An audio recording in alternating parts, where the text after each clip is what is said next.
Okay, thank you. So, like many Buddhist classes, this is a kind of a depressing class. The desire to stop our future lives and the anticipations of taking future lives. And there's a misperception or a misinterpretation in Buddhism about this subject regarding future lives. A lot of people come to this conclusion, well, this life isn't working out for me. It's just not working. The karmas are not really helping, and I'll just bank on my next life and just project my actions toward my next life. And that's in our philosophical thinking incorrect. You want to get out of this future lifespan, this cycle. You want to remove yourself from this endless suffering of the samsaric circles that we create on an everyday basis. And so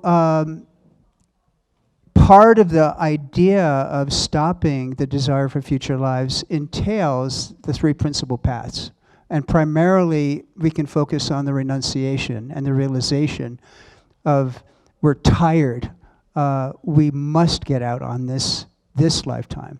We do not want to do this again. It's almost like the disgust becomes an obsession. And we prove every day that life is suffering. And we prove that the aspects of the four Arya truths are real every day when we get up. And so I read the reading, I didn't know I was going to do this until today, so I did a fast-track reading of the actual commentary. And the verses are beautiful. I suggest that you read some of them. The reading is really lovely, and it's I'm going to read some of the verses, and then we'll talk about it. And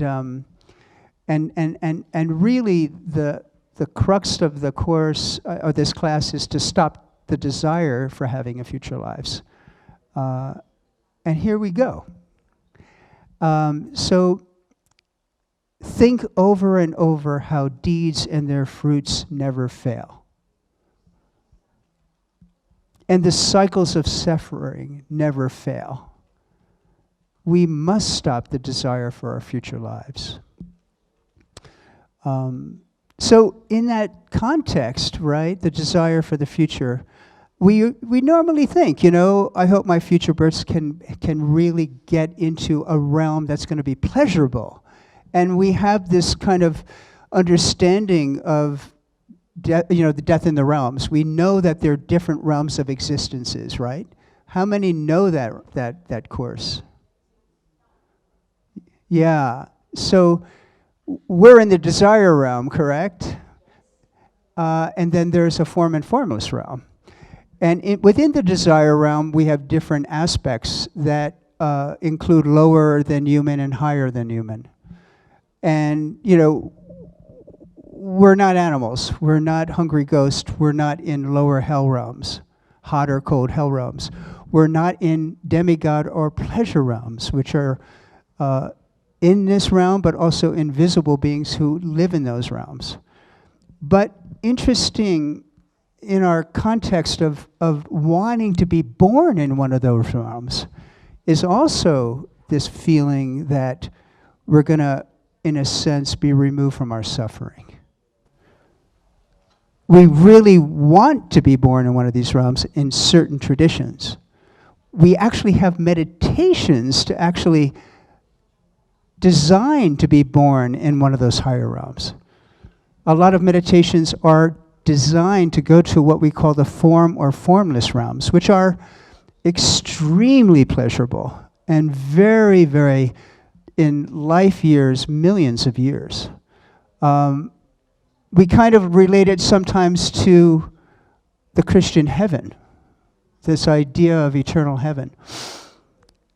But we know in our teachings, and we know in the teachings of the Wheel of Life, that these these realms will completely end into a lower rebirth. It's guaranteed, because the amount of merit to stay in these realms is so enormous, and you're not truly creating a continuation of your merit to stay there, and so ultimately you fall into a much lower realm. And then we say the human desire realm is probably the launch pad and the best instrument to get enlightened in one lifetime, to remove the suffering, to remove the idea that future realms could potentially give me an advantage or more pleasure or more promise. But that's not the case. We don't want to go there. So to get this idea of I'm tired is the first major step. The first understanding that renunciation has to be the cornerstone to begin the work in this lifetime, to get out in this lifetime. And so in the process of karma, we must learn the correlations of karma and how it functions. And I think Connie did a great job on the PowerPoint again. Thank you, love. So the laws of karma, who can tell me the first one?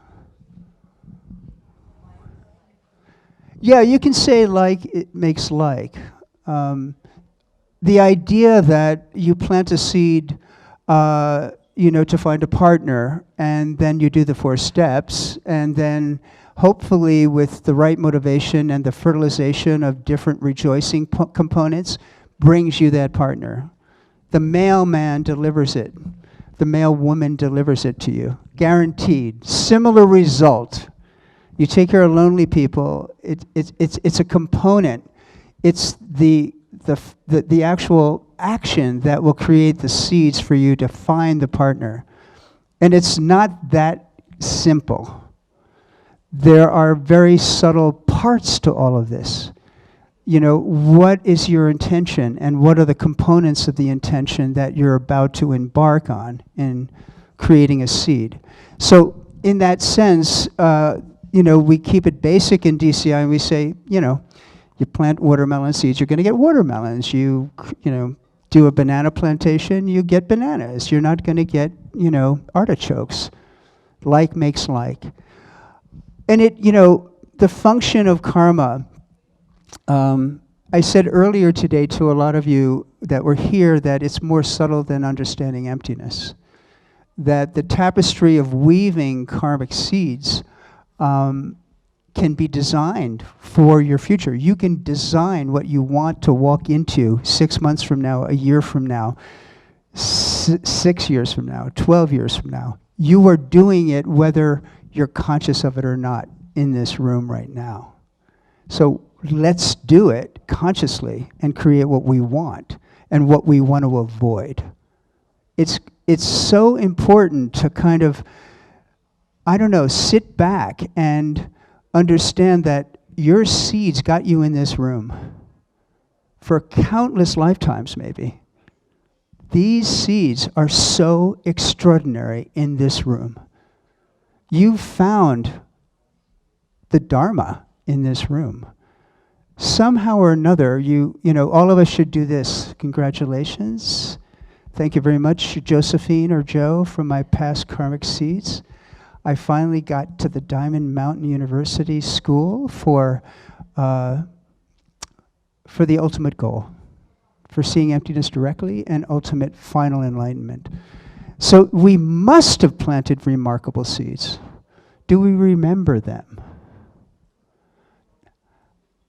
I don't know. I don't know my past lives. I don't spend much time thinking about them. We live in a town where there's more past life regression therapists than New York City. You just go to the Whole Foods bulletin board and there's like 6 people that will hypnotically bring you back and give you some kind of a moment of a past life. It doesn't interest me, but people like it, and it may help someone, I don't know. So like makes like, and that is such a quintessential eureka. Like it's okay, I get it. Watermelons make watermelons, my God. That's simple and elegant. And let's not complicate it. And then a 4-step program or a 4-step idea can guide you into the proof of that. And we always say when we're on tour, how many people that show up in a 2,000-room auditorium will actually take this home and do the litmus test, will actually try it? We think it's less than 10%. That people hear it and like it, but there's some other seed in their minds that don't allow them to actually embark on the adventure of seeing if it really works. And then you come back next year to the following city, and at the break, we're all standing there to answer questions, and somebody will come up and say, like, I tried it. I found my partner, or I actually turned my business around, or all of the above. You know, in that moment, you've done your job. You know, they remember that you were in front of them the year before, and they just want to tell you in this beautiful, rejoicing way that that karmic correlation of doing the 4 steps functioned, and they got what they wanted. And in a way, that's the reward the teacher can really be, you know, in a good way proud of, because that was a life-changing moment for that person, and your seeds saw them be happy about that. They're going to work it, because if it worked once, it will work over and over and over. And these laws are a foundation to all of our lives, to consciously plant our future.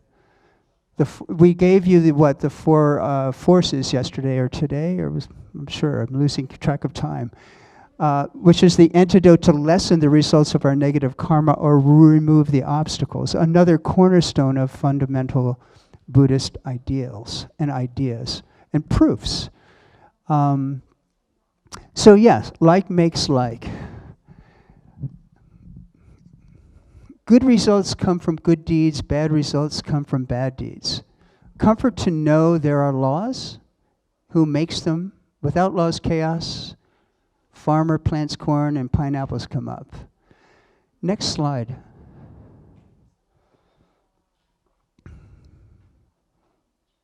So karma increases exponentially. Geshe likes to use this idea that he calls it the waiter's test.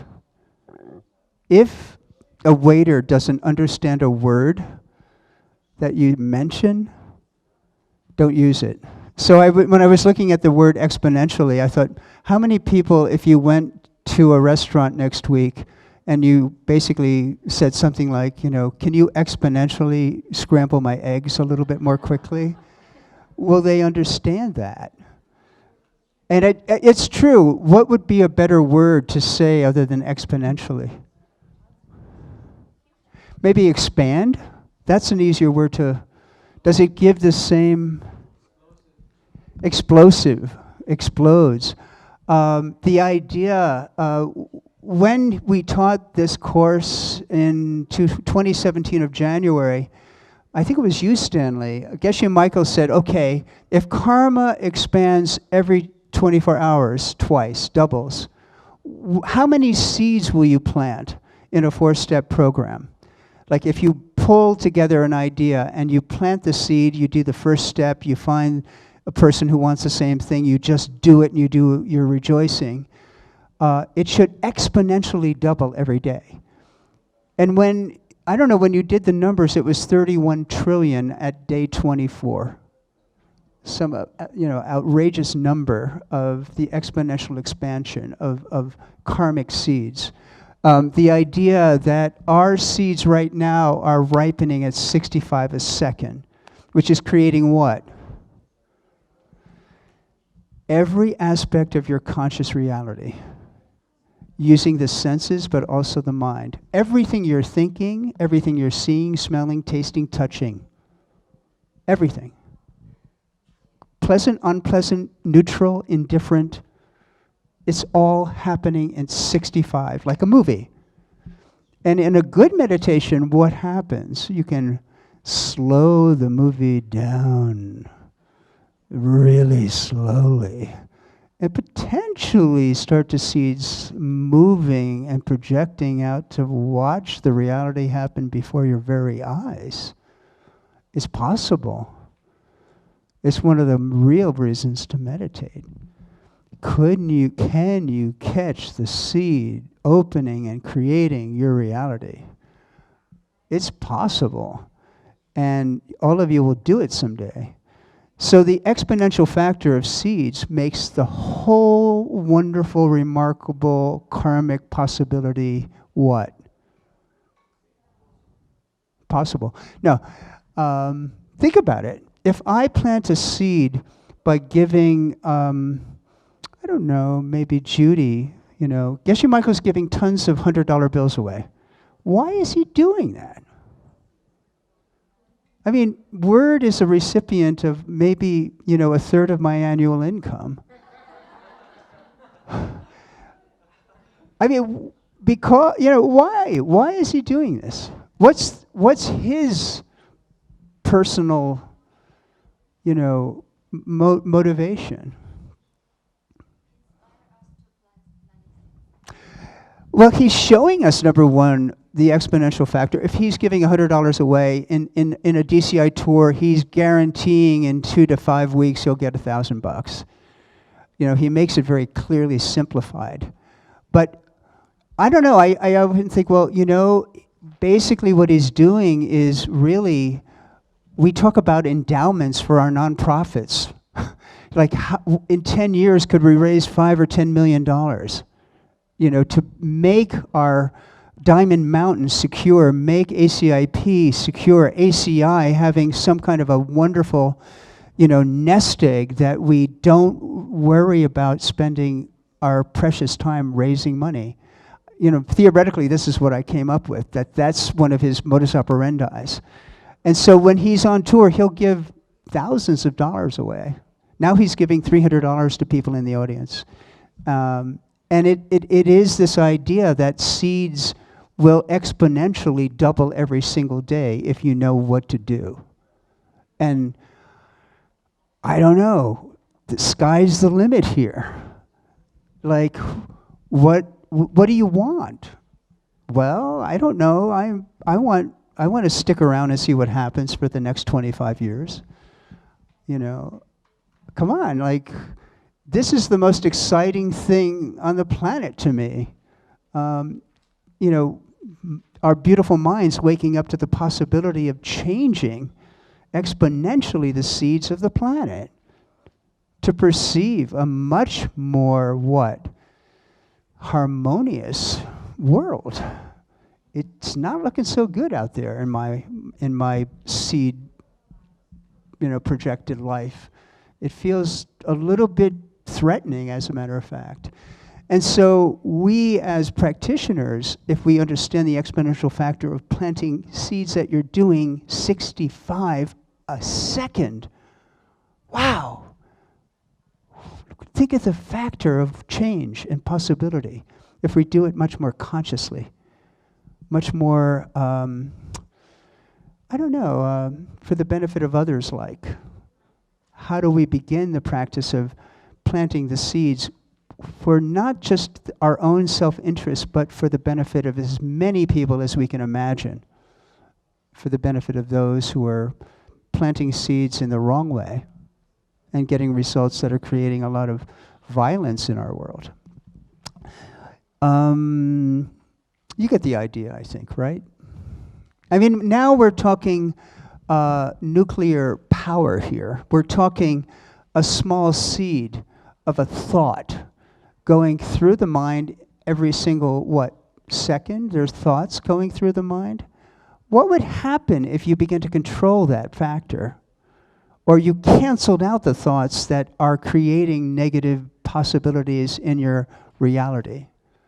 Because it's not like this big wheel going around, samsara, the 12 links of dependent origination, It's just going around and you're caught in it. Well, yeah, we're all caught in it. We're definitely caught in it. But it's these thousands of tiny little mini samsaras that we're creating on a daily basis. They're little tiny seeds that, begin to manifest in unpleasant forms.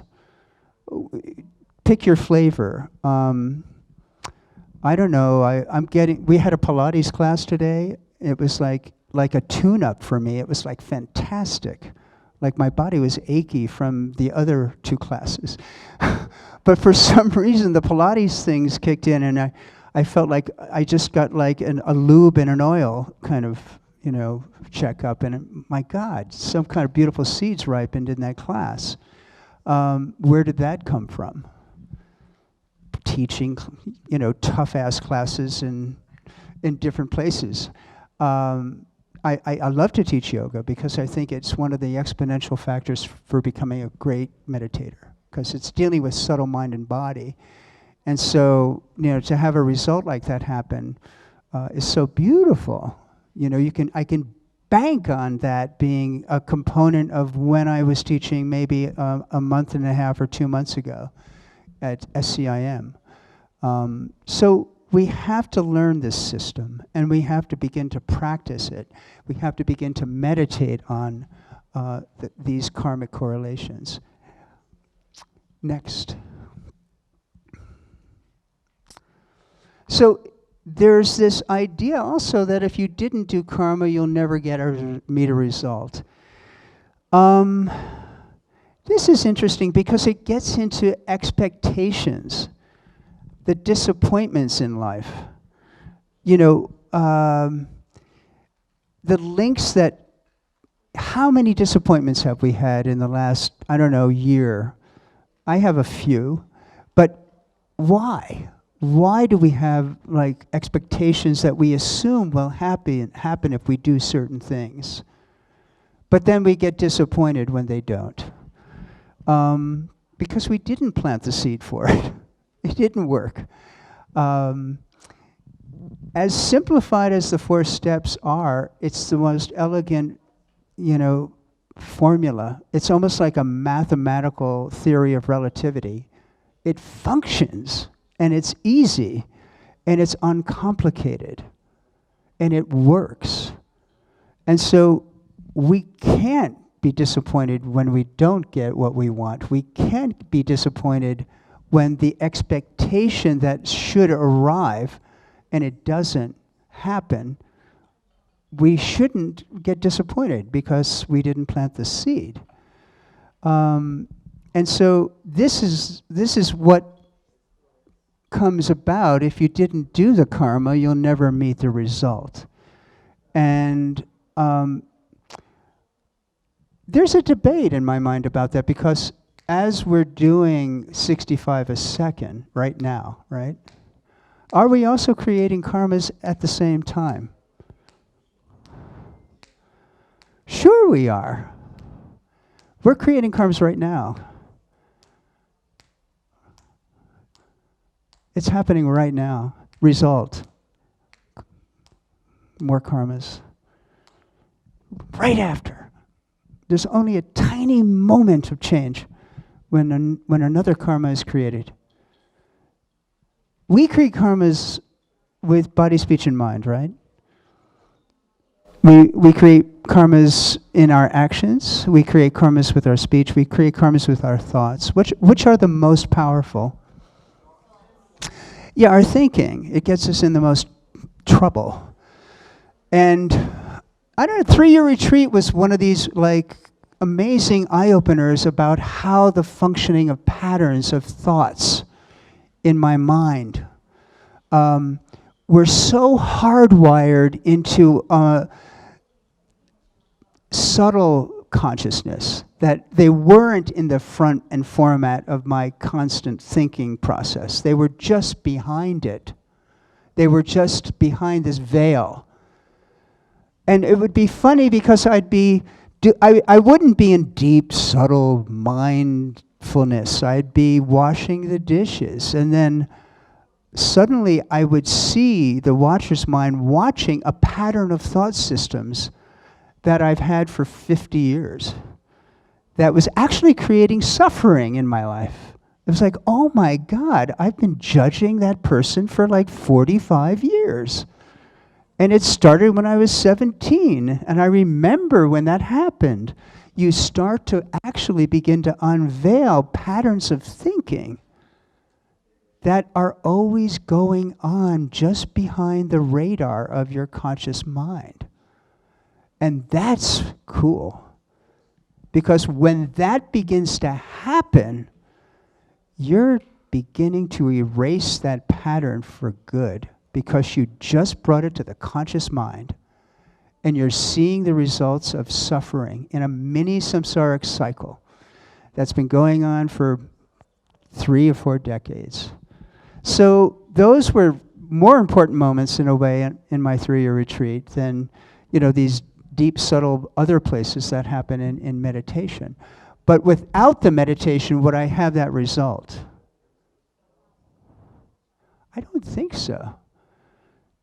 You see, it's resulting in the so-called conventional world of ordinary things: washing dishes, driving a car,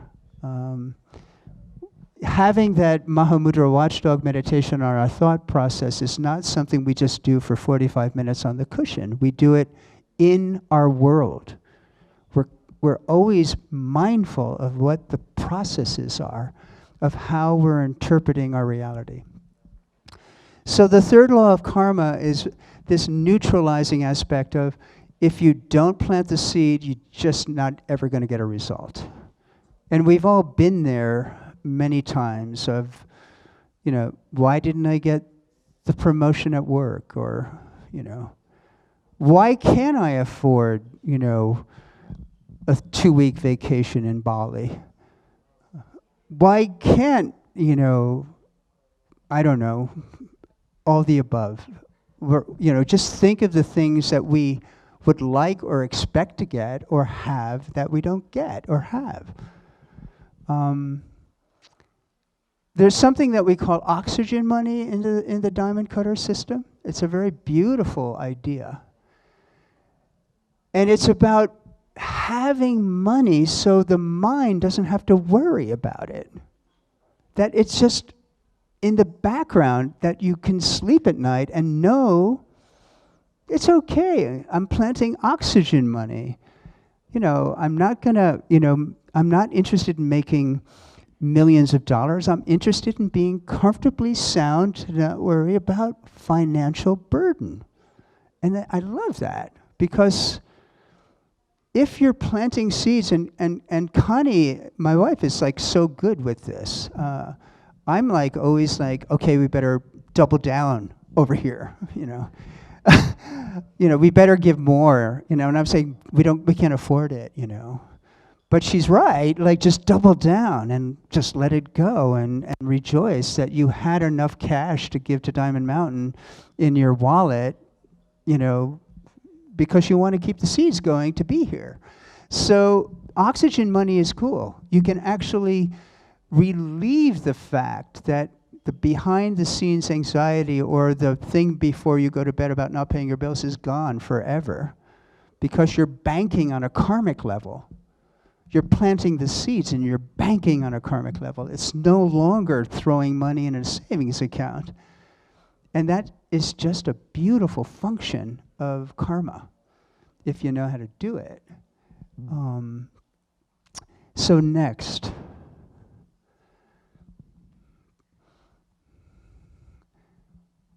Jepachu Misawa. Good news, you cannot avoid the results of your good deeds. That's a nice thought, right?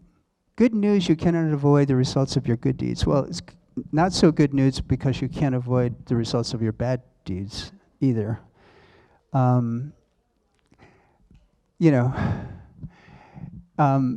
like to accentuate the positive, right? But we also have to realize that, in the karmic course, we talk about dirty white seeds or stained karmic seeds. There's always some aspect in our process of consciously creating karmic seeds that has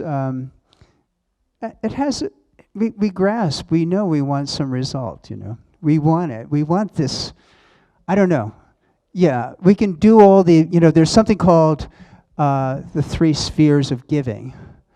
You know, the giver is empty, and the action of giving is empty, and the receiver is empty. And, you know, we get profoundly involved in the emptiness of the 3 aspects of giving. And that's great, you know, but in the back of your mind, at least mine is like, okay, 6 months I'll have another $6,000, you know. I don't know, there's something there that makes the karma stained. There's still this interested grasping to know, yeah, you know, I'm going to get a result. And it's stained. So in that course we say, very few people can create perfect seeds, Aryas and above. That the idea of the essence of emptiness of everything that we do has to be exponentially very high with the actual practice of seed planting, whether it's, you know, giving things away to get money or whatever the component is. We have to really understand emptiness. That also is charging it, not just rejoicing in the process of doing it. If the higher you understand emptiness, the much more powerful the seed is going to be planted. And yeah, it's a process that we learn. What about the objects that we choose to generate seeds, guaranteed to give us good results? Say it again. Yeah, give me an example of a high object. Say it again. Okay, a teacher, an authentic teacher, yeah. What else would be a high object? Say it. Parents. Who said parents? Yeah, parents. What about ACI or Diamond Mountain or ACIP? Yeah, remember? Yeah. ACIP Russia especially. Yeah, I mean, it's funny. We don't, in our system of high karmic objects, people do their due diligence when they give money away. It's like an investment. At least people that feel that if you give $1 to ACIP a day, you're in some way saving some part of a system that's bringing the ancient manuscripts to an end result of a translation of a page of data that would normally be hidden for hundreds of years, but suddenly that dollar goes to India and a woman inputs that page and it ends up in Sedona and a translator takes that page and translates it and makes another commentary on karma. So that process is fascinating. You get the merit of that with your dollar, you see. You're indirectly getting 10% to guarantee that the wisdom of whatever that's going to bring forth into the world in a language that you understand, you'll get that karma. You'll get the wisdom from that page that you paid for. $1, I think it's $1.29 a page I figured out for everything that we input from start to finish. And that's not including inflation of the Indian rupee, which is like 70 right now. Everybody's complaining about it, and I'm like, okay, everybody gets raises. But you see, the investment you make with a conscious contribution or a service to your teacher, a service to some noble cause, it doesn't have to be about saving text. It can be about I don't know, Doctors Without Borders. They do amazing work. Any component that's serving humanity has a high karmic relationship to your action to give, if you want to give something. And so, karmic objects we have to think about. I think the other thing that is very interesting karmically is the reluctance to pay taxes in our world is interesting, right? That we don't want to part with my money to pay taxes. And there's a great talent of people that know how to create loopholes to avoid paying taxes. You know, that has to do also with the correlation of honesty with the integrity of knowing that you are responsible for every aspect that's legal in your system wherever you are in the world.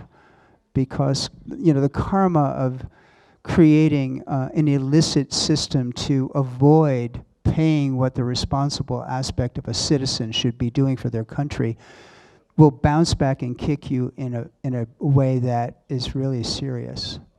So we have to learn correlations of karma. We have to understand the components of the subtleties of how we actually think about doing the actions of these 4 amazing steps.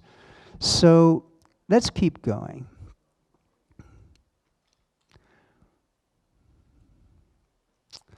It's funny, there are certain times in life with karma also. Maria was telling me and telling us today about how all of these seeds ripened in her life. She had no desire to become an ACI teacher. She had no desire to follow this path. But within a 2-month period, millions of seeds ripened, and suddenly her life is transformed in a single 2-month period. And that happens in many parts of our lives. We meet a partner and get married. Boom, change of life. We have a child, change of life. We get the job of our dreams, change of life. You know, these buildups of beautiful karmic seeds that suddenly burst into your reality and change everything about what it is for you. And it also has to do with the point of death. Because in the process of death, what happens to your seeds?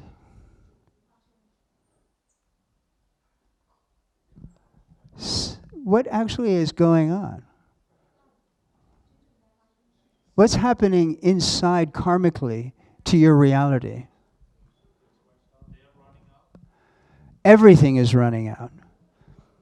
Seeds are popping like crazy.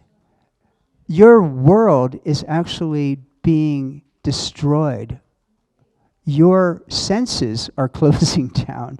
All the seeds to see, hear, taste, touch, and feel and think are dying, running out in this lifetime. And so this comes into the whole point of what seed will take you, what karma is going to take you into the process of what? Your next rebirth. I mean, essentially, and this is where we have to really work hard on our karmic seeds. Why? Yeah. Geshe Michael's teacher used to watch the New York State Lottery on Wednesday nights because it used to be I'm sure it's millions of dollars more, and there used to be a beautiful girl in a short miniskirt, and she would come out on the stage, you know, and smile, and they'd play all this, you know, happy music. And they had these air systems where these balls, like ping pong balls, were rolling, and then she'd push a button and a number would come up, right? And then the number would be read, and, you know, they'd have like 45 million viewers, like waiting to hear the number. But he always said, that's what's going to happen. When those seeds are finalizing and that last seed ripens, that's taking you to your next rebirth. Do you know where you're going? You see, where is that going to take you? And are you going to be fully engaged with the controlling of that at the point of the process of death. And that, to me, is probably one of the most fascinating things that I am obsessed about. Maybe it has to do with my age, I don't know. But it had to do a lot with the 3-year retreat as well. So the karmas of the uncertainty, it now brings us to more depressing news. And we have some slides to tell you about that. So the good news is there's only 3 questions to your homework today. So that's pretty easy. And all the answers are being told to you right now. So life has no certainty or no security. Everything is totally unreliable. No plan is fail-safe. Well, that's depressing. Isn't it? You should say no, because I know the 4 steps. I can design my future. Of course it's not.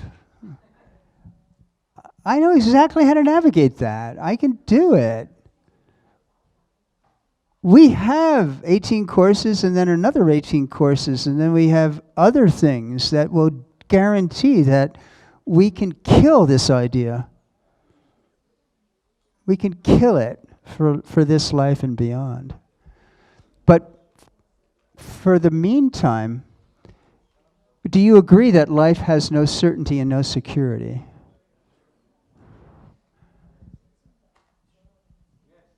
Yeah, I don't know if I'm going to wake up tomorrow morning.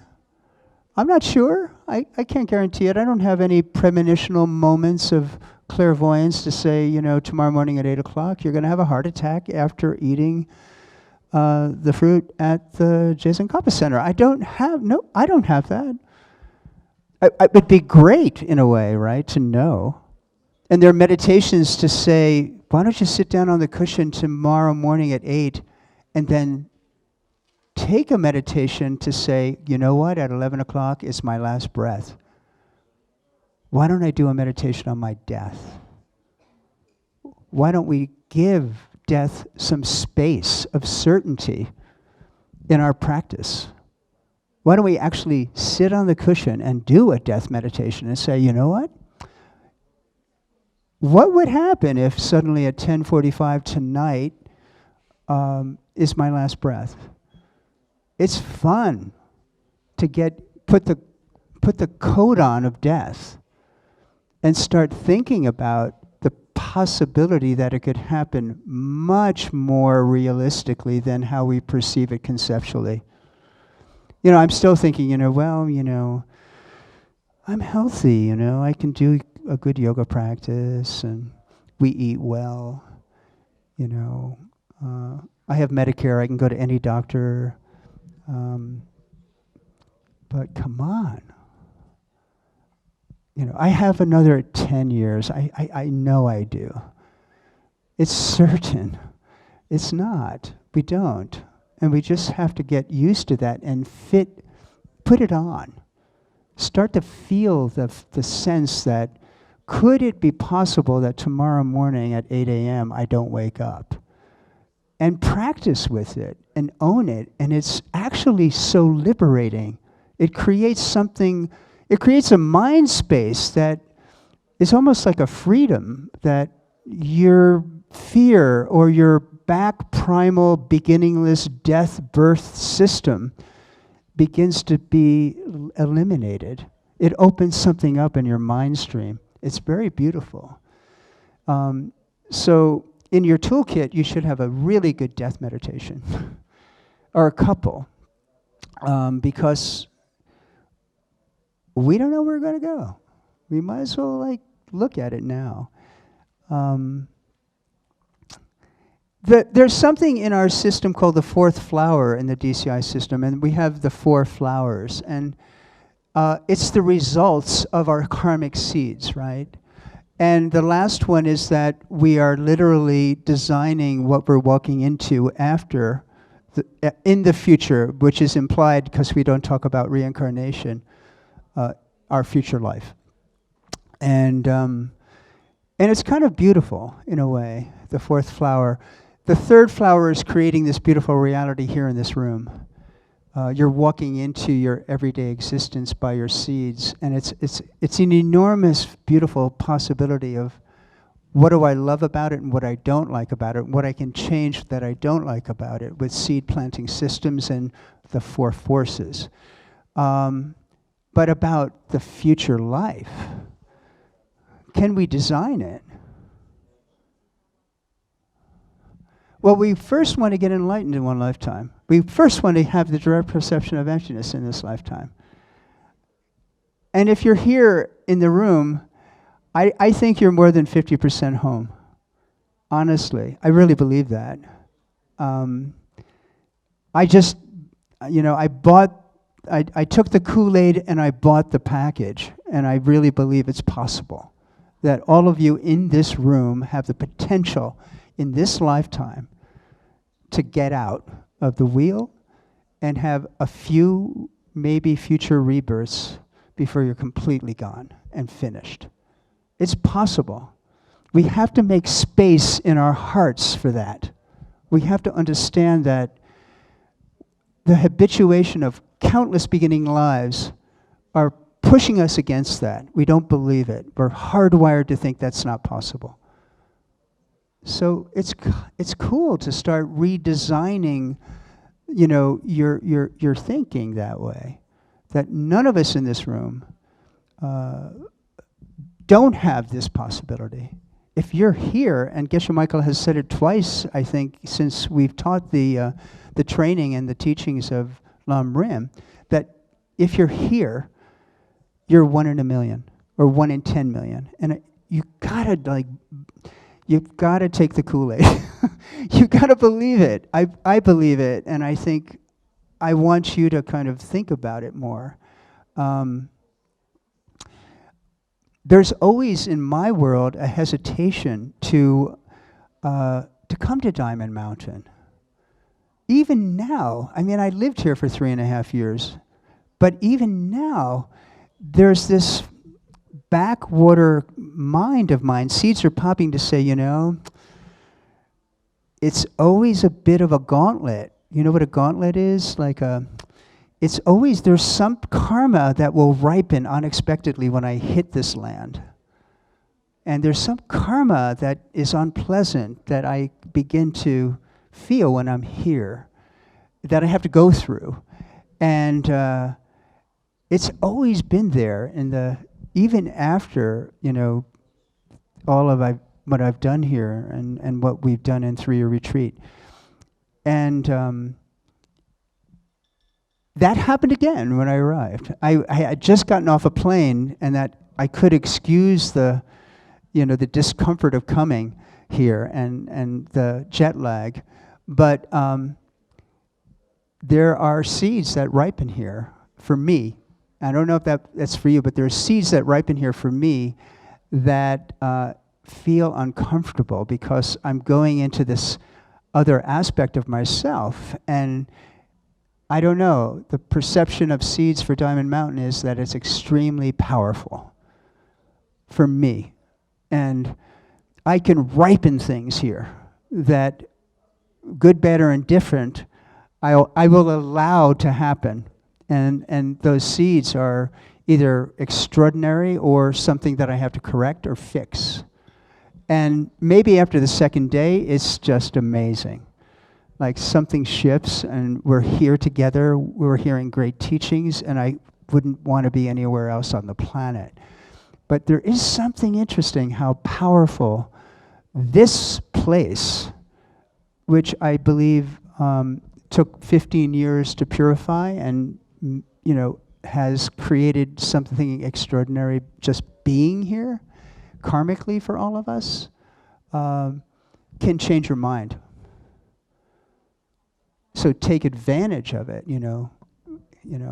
I'm just saying, karmically, you're at the right kind of place at the right time with the right components of your seeds to go deeper, and take advantage of that. Bring yourself to the cushion more and more when you're here. I think things can ripen quicker. The time gap that we talked about earlier can just be quickened. Things can ripen in certain places faster, and this is one of them, I believe. So, in order to escape the circle of life, one must take up beautiful white actions, plant good seeds, and abandon black actions. We must believe in the laws of actions and consequences all the time. And to do this, we must contemplate upon the actions and consequences. That's a formal way of saying practice the 4 aspects of karma, the 4 laws. There's another aspect that's the downside, that's depressing, about negative seeds and deeds. And in the realms of existence, there are lower realms. And, you know, the whole philosophy of Buddhism talk about, you know, the hell realms, the cold realms of hell, the warm realms of hell, the hungry ghost realms, right? The animal realms. And of course the human and the demigod and the god realms. And it's not some self-existent place. It's right here in this room. We're not talking about a place that is, 180 kilometers down and 16 kilometers to the right, and then make a short left and you'll enter that realm. But in the sense of this idea of karma, and in the sense of what would it take for us to realize that renunciation is a foundation for getting free of the wheel, it might be a good idea to do a meditation on a lower realm. It may be a nice idea to say, okay, could I do a Tonglen on the beings that are simultaneously at this moment suffering great, great pain? I used to do a lot of hot yoga, like Bikramish hot yoga. And so it's 105 degrees in the, it's like 102 or something. And you sweat. And I used to do a Tonglen, and I would imagine all this like water pouring off my body would turn into like beautiful rain in the hot hells and cool off the hot hells and let those people rest from their agony and their innate suffering. In a way, we allow ourselves a deep renunciation by admitting that there are these lower realms, and that there are these pleasure realms. In a way, we can use the practice of extending our compassion and extending our renunciation to know that the uncertainty of karma can bring us to these realms. And so if we could potentially start embracing the idea of doing a meditation for them, the seeds would be remarkable, because our compassion would be off the charts to think that these beings are living simultaneously in the same moment, but having a completely separate reality than us. And it's a practice. And it's in your reading, and I thought I'd mention it, because they suggest that. They suggest to do that. Give yourself a good meditation on the one level of the hell realm in order to kind of bring that ultimate deep compassion for beings who are much, much less fortunate than us. And so, let's go through some of these last 6 aspects. I can't get no satisfaction. Always want more than we have. Never satisfied. Yeah. So Mick Jagger had it right. I can't get no satisfaction. It's pretty self-explanatory, right? We always want something else, right? Say it again? Yeah, only the good things. Yeah, that's true.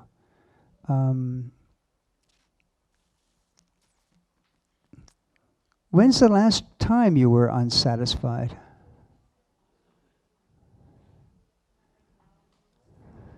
At dinner? I don't know, like I took the wrong pasta.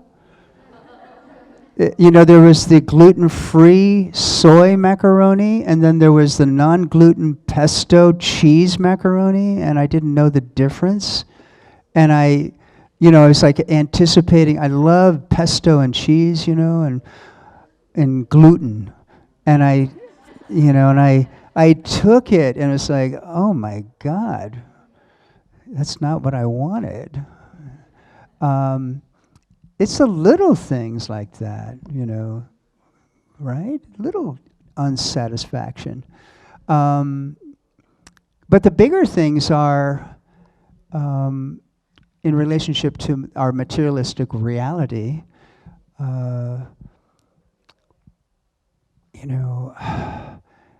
There's a statistic. China is 37% of luxury goods in the world. 30 of every Gucci or Louis Vuitton bag that gets sold in the world, a third of them or more get sold in China. And a friend of ours had a bag, and she said, "See this bag?" And she was just giving us an example. This cost $20,000. And I thought, my God, that could pay for the ACIP Input Center for a year and a half in Nepal. And he was like, I can't get over it. Like, it's a piece of leather, and it has a nice handle and a little thing here that may be gold, I don't know. But it's fascinating that I find in China that they've reached a certain place of extraordinary wealth and materialism, and I can't get no satisfaction anymore. It's so cool, because that's the beginning of what? The search. The search for something different that's not going to disappoint them, because you can only put so many of those in your closet and impress your friends. And you could go to the black market and buy the fake Louis Vuitton for $29.95, and I don't. Can people tell the difference? I'm not sure. But in any event, I think we are unsatisfied to some degree about ourselves and our personal life, and that's a part of life. But we can change that too, right? Next. Yeah, this is another depressing moment. So we die over and over again. And once we cross the veil, we forget everything we ever learned. Now that's depressing. Like, all of the ACI training that we're about to embark on is gonna vanish at the point of the, last breath. That we're gonna have to re-navigate back to Diamond Mountain without a single trace of remembrance on how we got to this place. That's just so depressing. What do we want to do? Get out now. Get out now, as soon as possible. So the other thing that's interesting is that we have such beginningless time experiences of our death, right? Hold on, Stephen, and then. We've died and shucked off bodies the size of these mountains, piles of them. Birth and rebirth, every realm of existence, we've had some taste of it. We've experienced them. And so, what can we do? Well, we certainly can learn and experience the three principal paths. That's the whole point. The ultimate Lam Rim, right? Get out and bring everybody with you. The whole game. Get out and bring everyone with you. And come back and do it again if you want to. Or maybe you don't need to, but That's where we're going. That's what we have to do. Stephen.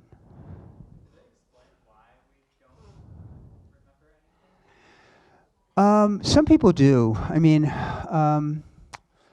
I know people who have very clear distinctions of lives that they've had, that they actually have the seeds to see them.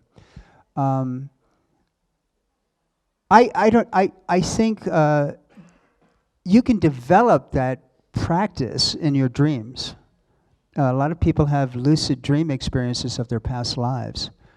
And a lot of people in 3-year retreat had those experiences. It was quite clear that they could tap into the hard drive of past lives. The memories are there. But I think the other thing is that it's a protection device, because if we actually experienced a hell realm that we were in 16 lives ago, it would be quite scary. So, maybe it's also a protection device karmically to not want to know, the last time we were,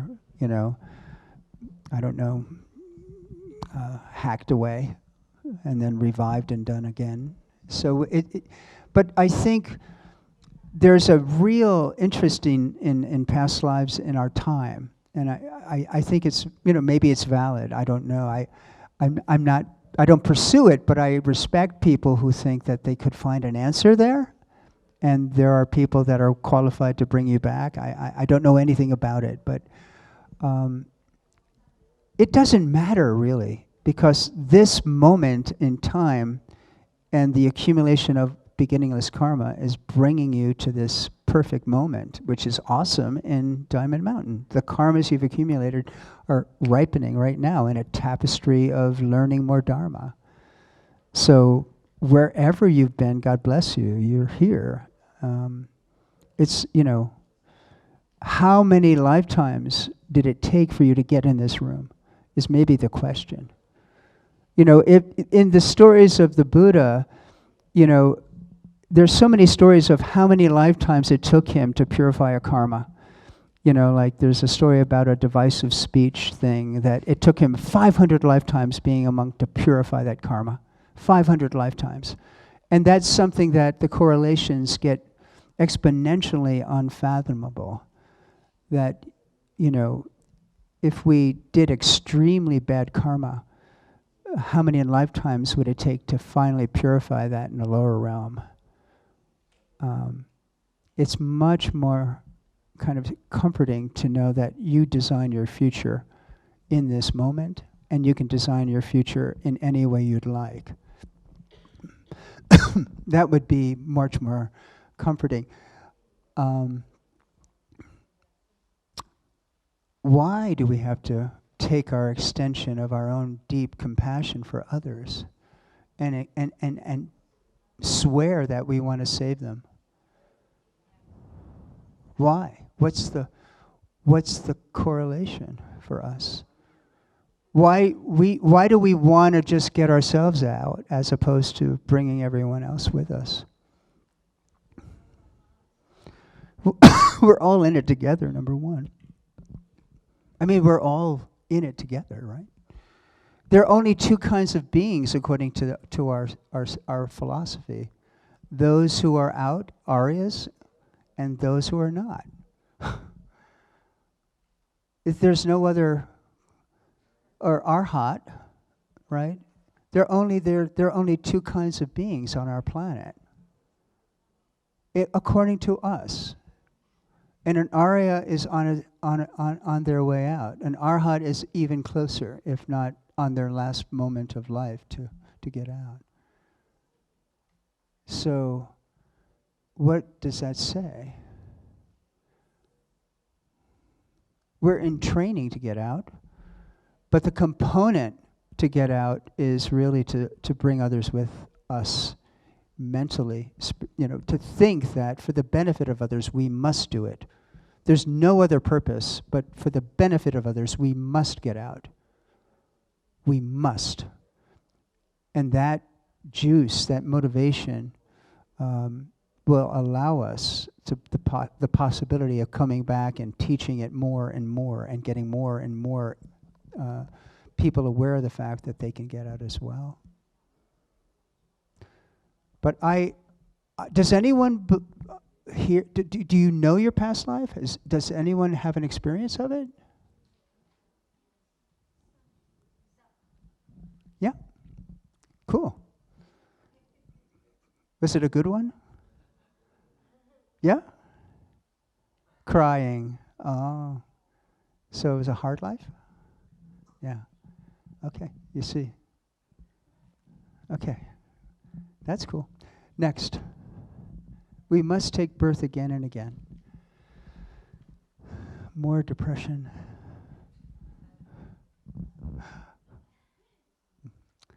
Yeah. Yeah. I mean, think of the pain of it, let alone your mom. But, you know, it's just so painful. I don't have memories of it, but I don't know. It must be, you know, those memories are in there, but I don't remember. But the process of going over and over and over, having births, and then dealing with this body, which is high maintenance, right? Such high maintenance, this thing. Unbelievable how much we pour into this thing, you know, the consumption of it. And we know a lot of beings that are friends of ours around the world don't have the privilege of having 3 meals a day. We don't. Everyone in this room, I can guarantee you, will have at least 10,000 meals in your fast forward over the next few years. It's guaranteed. You're not thinking about next Friday's dinner, are you? Because you know it's guaranteed. You planted the seeds. That's not the case in lots of parts of the world. That just doesn't. It's not the case. So it's very beautiful. You know, we have the sustainability of also what? Leisure and fortune, it's called. We have it. It's part of who you are. You earned it. You gained it. You did it. We're sitting in a room. Beautiful beings are feeding us 3 meals a day. We have time to meditate and study and do yoga. It's just amazing. It's a miracle, actually. You know, it's totally a miracle. It's not ordinary or normal, but we think it is. We take it as normal, and it is not. It's extraordinarily amazing. Amazing. So, yeah, we have to learn it again and again. Number 5. Yeah, relentlessly changing, constantly changing status. Fortunes go up and down over and over again. You probably heard this story, but I'll tell it again. I told my students today, we were kind of off course on some ideas. But in 2000, I quit my job. And I was living in New York. And I had worked for a company for 21 years. I mean, that was one of my jobs, but it was a career job. And I, you know, it was a good company. I had what they call a pension plan or a retirement plan. And I just threw money at it. You know, I just threw money in it. And I thought, I met Geshe Michael, and basically he said, you need to do this thing called ACIP. And I said, okay, I'll do it. And I quit at the age of 49. I'm like, that's it, I'm done. And so the company said, oh, you know, you have all this money that you've accumulated, and you need to move it, and we can't manage it anymore, and you take it and find somebody to invest it. And I did. And it was a student of mine in New York who was working for a financial house called Merrill Lynch, who I think are gone now. They're bought by some bank. And so I was now in the process of doing a retreat, and I had an opportunity to do a 30-day retreat, and I, closed my house in New York, went up to the Berkshires actually, and did a beautiful 30-day retreat. It was my first real retreat, and came home to like all my mail, and I was going through my mail, and I opened up the Merrill Lynch statement, and there was like nothing left of my account. Nothing. It was like about $1,000 out of this remarkable amount of money I thought, I knew I had. And it was this bubble that burst in the tech companies in 2001. Everything crashed. And I owned all of those stocks. Every single one of them. I owned Worldwide Telecom, and I owned Enron, and I owned all of them. And he put me into all these stocks. And I'm looking at this thing and saying, you know what, I have to go back to work. Like, oh my God. But something happened where I was not even upset. I was just like, okay, karma. I must have really screwed over people financially. And he was waiting for me, to come home. And he called me, and he was devastated. And I was angry, but I wasn't like, okay, I'm a big boy. I lost my whole pension plan. And he apologized, and I said, look, that's just unbelievably, just irresponsible. You put me into all these stocks. So did like 150,000 other people in New York lost everything. It wasn't like I was the only one. Pension plans in California just died. It was just horrible. And I just accepted it, and I thought I can consult and take that. But then he said, I'm going to pay you back every penny. And I said, forget it. You don't have to. I'm a big boy. I know what I did. Don't worry. End of story. But I'm not going to use you ever again. And so the karma was like, okay, I got enough for a year, but I better get my butt on the street and start looking for work. And 6 months later, I get a check in the mail for $70,000. And it's from my friend Jay, and he just said, look, this will take a while, but here's your first installment. It'll take about 5 years. And I put it in the drawer, and I called him and said, I'm not cashing that. That's ridiculous. You don't have to pay me a penny. And he said, look, cash it. I want you to have it, and it's just what I want to do. And he did that for 5 years, every 6 months. And that was a good karma, right? Boom. It was very cool. But there it is, right? Right there. Like, voila. I had to lose everything, and then, boom, back. It came back in a different way, karmically. And I lived on that money for 7 or 8 years in New York. And it allowed me to do ACIP. So the ups and downs of life and the constant change of our health, the constant change of our emotional well-being or not well-being, the constant change of our relationships, come on, it's up and down and inside out all the time. It's the fun house at the carnival when it comes to town. So it's always changing. Next.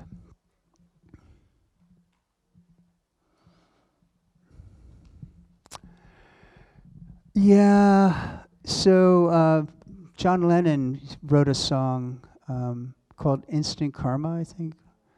And one of the lines is like, you can't take nothing with you but your soul. And it's the same thing, right? You must lose everything, and you can only take your suitcase full of karmic seeds.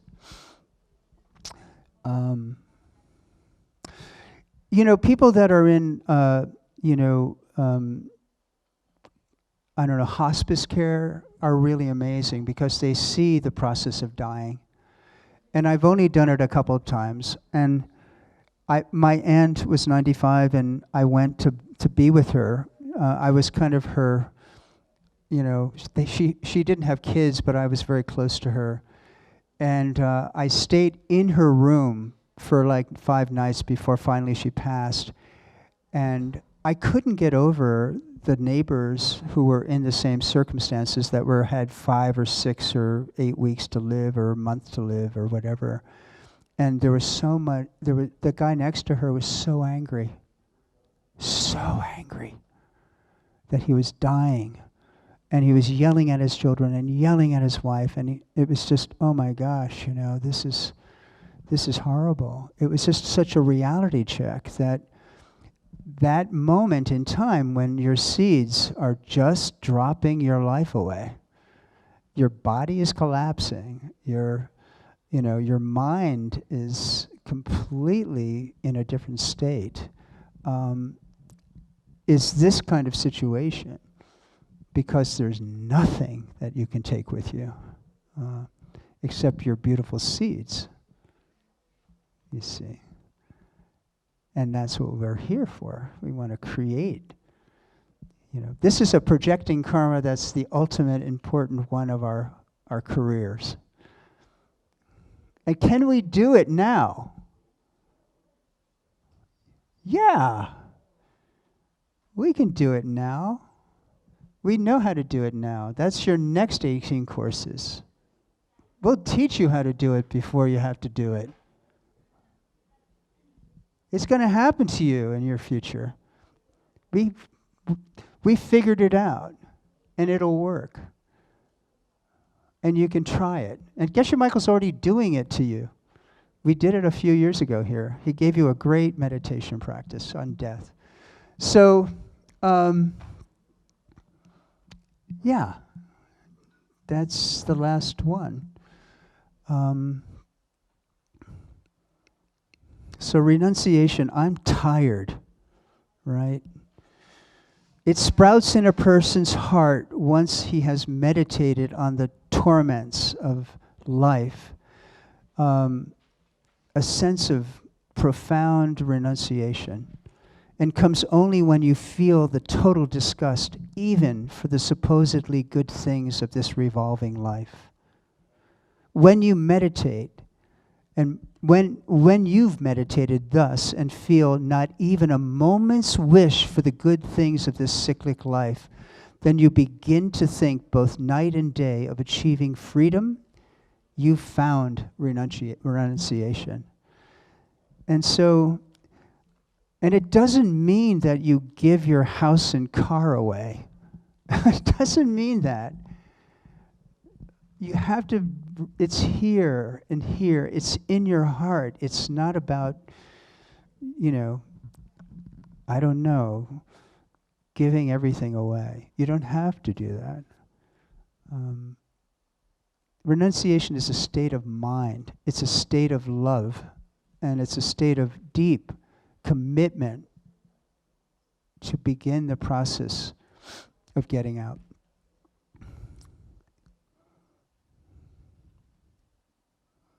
And renunciation is really the special cause that brings you to what we call great compassion. It's really the fully engaged aspect of the link to really open our hearts up to the capacity we're at now and the capacity you will have in a year, 5 years, 10 years. Questions? Any questions? No. Yes. Maybe. Yes? No. Yes. Juan has a question. Yeah.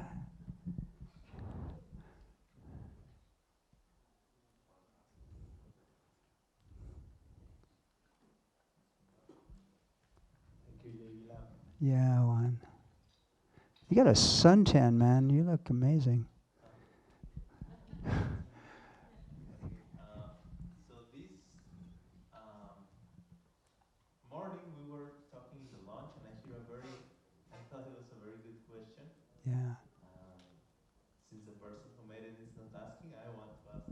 Yeah. So it's about, okay, they say they're already in my reality, they say, Mm. And each one of them can emanate infinite projections, nirmanakayas, Mm. other people, Mm. any place, right? That's what the scripture says. And then the question was like, then why is so important that I get enlightened in order to help everybody else if the Buddhas that are already enlightened are helping already everybody else? And kind of the question was like, is it just more like a technique to get us enlightened, like because we need that motivation to really make it? But it somehow it kind of makes sense and makes me wonder, yeah, that's true. I mean, all beings, I guess, they are already getting the help they can according with their own seeds. So what's going to be the difference if I, like, what's the difference of Oh, you mean you don't matter? Like you don't need to get in line because it's already taken care of and they've got the whole thing. something like that? I don't understand because it doesn't make sense, but at Yeah. the same time, so I don't know. Yeah. That's the question I It's guess. kind of like you're seeing them as self-existent Buddhas that are, are basically in it, for themselves in a way. But not necessarily for themselves. It's like, let's say, well, I don't know. It's like there's already, I don't know, enough people working in the kitchen. Do I have to really become a cook? Well, come on. I don't know. Well, let's relate it to our reality of the current reality that you experience in the world. Does it look like you're not needed? No, it definitely looks like I am. Mm-hmm. I think so, right? I mean, if that's the case and you're needed, and there is the possibility that the only person who can do that is you for this particular, moment in time, you must do it. Because I'm not seeing my world the way I'd ideally want to see it. And that to me is the ultimate, example of changing my seeds, to change the world, to see it be essentially much more evolved. Geshe Michael says we're the last planet in the solar system. Like they're waiting for us. Like it's just like we're the handicapped children. We haven't gotten it yet. And to some degree, the metaphor functions. I mean, I want to believe that we have all the capabilities in this body and mind to do it. And if it's just doing it for the benefit of the current dilemma that we see, that I perceive in our world, then I must try. I must. And they're waiting for you to help them. It's not like that, they know what if you're beginningless and they know your past and your present and your future, right? They probably know, like, give him another, 20 years. He'll be with us or something. They already know that about you. We must, become the fullest evolutionary possibility of this human body and mind. There's nothing to do other than that. Because then, the potential for you, the potential is exponentially impossible to even have our minds get around it. The idea that the possibility of an omniscient mind emanating countless bodies probably in this room for us to perceive as people that are helping us get out. Don't you want to be a part of that? Yeah. I think so, and maybe you're suspicious enough to think that question was for me to give some kind of an answer for everybody to hear or something. One of the things that I said earlier today was that in the sutra system, our enemy is to have things look self-existent. It's the curse of our dilemma. But in the esoteric system, it's to see things as ordinary. It's the curse. It's the thing we must remove. And we have to begin that practice. It's not something that is hardwired. We have to change the seeds to get a taste of when it doesn't become normal. And that, a question like that is not normal. it gets you thinking that, then do I sit back and there's really nothing that I have to do? No. We must see the extraordinary possibility of a fully evolved mind, of an enlightened being. That's the peak of evolution for this human body and mind. And we know how to do it.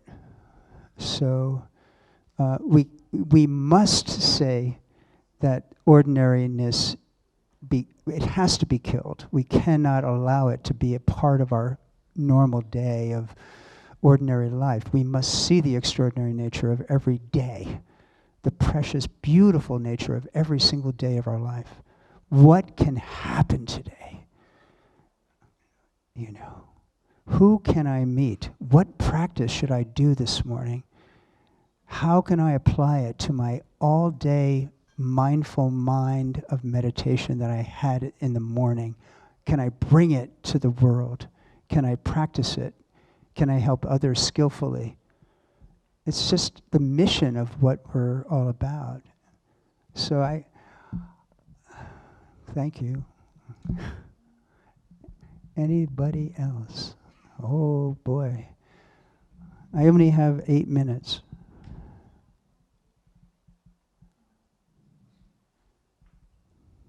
Yes. I have a question about direct perception of Bodhichitta. Yeah. So I just confused, and as I got that I can reach the real Bodhichitta, not sugarcane Bodhichitta, before I see emptiness directly.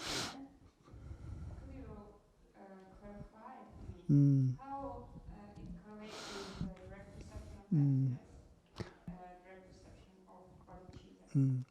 Well, it's in correlation with the direct perception of emptiness, and it happens directly after, when the 4 Arya truths are self-realized, which are really 16, and they're all self-realized.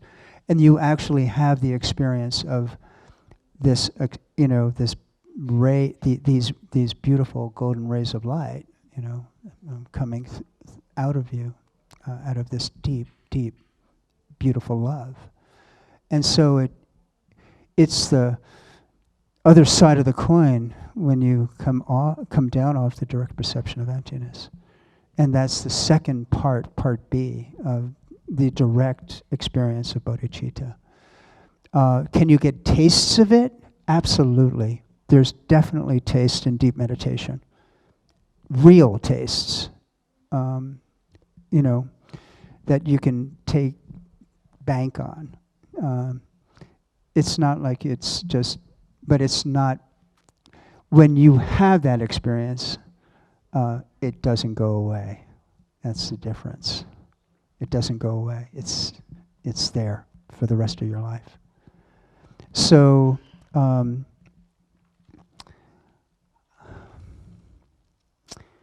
there's so many different explanations of bodhicitta, and I don't know them all, but I can say that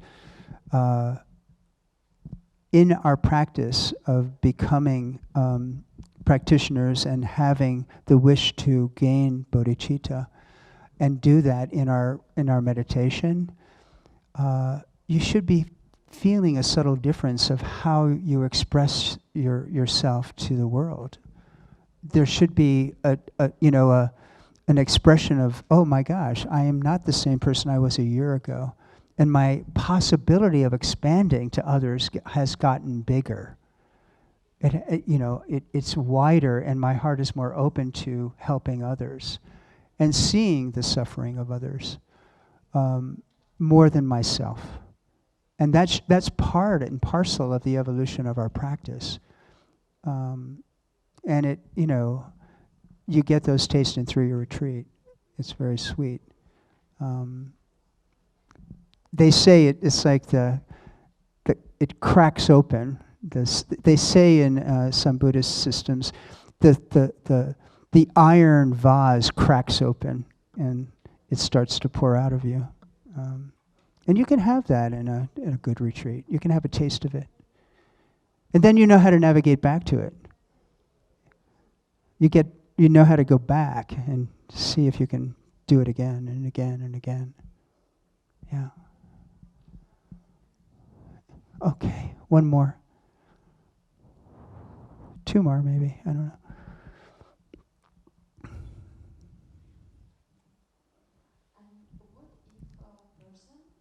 See the emptiness directly and see that they need 2 or 3 rebirths to become Buddha. What will happen in his or her next life? I mean, will Arya remember the experience of... Oh, an Arya. Yes, I think it's pretty clear that an Arya may not really know in the early stages of their life. Geshe Michael's very clear about that. He said it's very interesting when they choose the reincarnation of some great lama. The kid is spoiled. He's special, and he's kind of royalty in the monastic system. So he gets spoiled, and it's like questionable. Like, is he really the reincarnation of so and so? But Geshe Michael has said that suddenly around the age of 15 or 16, it's like the massive amount of seeds start opening up, and they embody that being that they were, and that they're actually, he said that about the most recent Pabongka Rinpoche.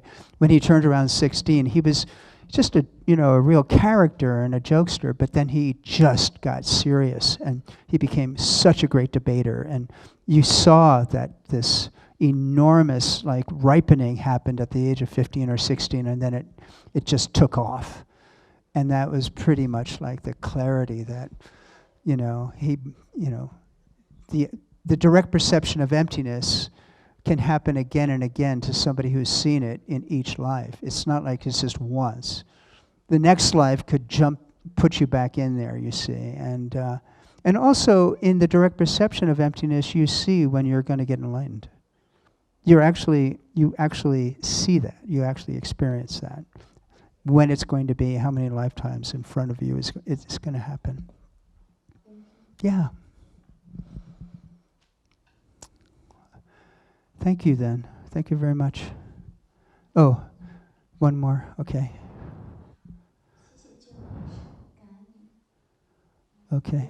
我对于出离心我是有感触的，因为我有一次记忆当中，我看到了我的潜意识是怎么离开这个世界的。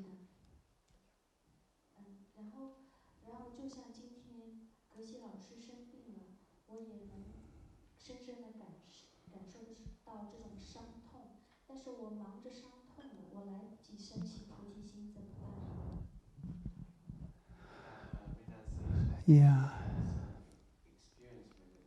For example, one time I saw how my subconsciousness left this world and moved on to the next. Left what? This world. Yeah. And moved on to the next. Yeah. And I felt renunciation. For example, today when I see Geshe Michael being sick. Yeah. And I also felt some kind of sadness. Yes. Inside my mind, but besides being sad, I just couldn't bring up my Bodhichitta. I couldn't bring up my Bodhichitta. Wow. I just immersed in the renunciation, in the sadness, but I couldn't think about Bodhichitta. Yeah. So what can I do? Yeah, that's something that we're all dealing with. How to bring up your bodhicitta. And for me, it's meditation. It really is like you start with, Tonglen. I mean, start with one human being who is in pain and suffering. And we all know that one human being who is in emotional pain or physical pain or mental pain. You start there and you embody the feeling that you can help them deeply. And you literally are investing in imagining to take their pain away and destroying it. that must give you a result of wanting to help the suffering of beings. That must give you a full-on seed to even see that person get better, but even more so to have your heart open to the fact that you can help those, and more than just one. So that's just a single example, right? We underestimate the power of that practice. It was a secret practice for many, many years, and it now is kind of open. But it has the power to understand emptiness, of the possibility of your seeds deeply wanting to help them, your seeds changing to see them improve or get better. And so that's a start. And we start, Shantideva says, start with potatoes and carrots. Don't start with, I don't know, thinking that you can save 6,000 people from starvation. Start small, and then build on it, and then use the practices that are related to bodhicitta in your meditation, and then take it into the world. Do little things for people who you understand may have some problems. Little seeds matter, and we must learn the rejoicing of the tiny seeds we do all day long that we don't accredit ourselves with. Giving somebody a cup of tea, or opening up a door, or any of these tiny little things, we must make them, bigger, because they can generate something deeper in our hearts for bodhicitta. Thank you. Thank you so much.